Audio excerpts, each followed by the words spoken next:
bawat umaga. Ngunit bakit tila may lamat ang diwa?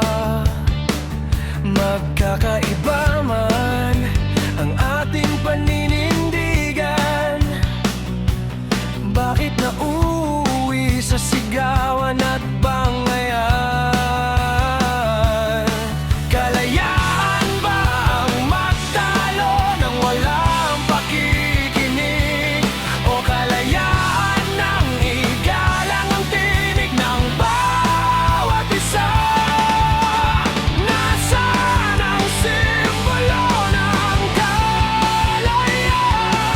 Kung takot at galit ang laging nararamdaman, hindi ba't ang tunay na kalayaan?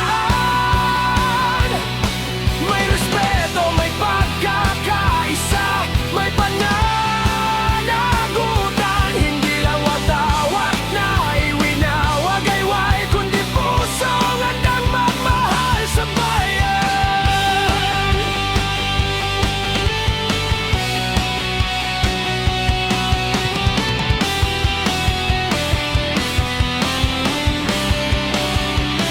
Hindi kulay ang sukatan ng pagmamahal,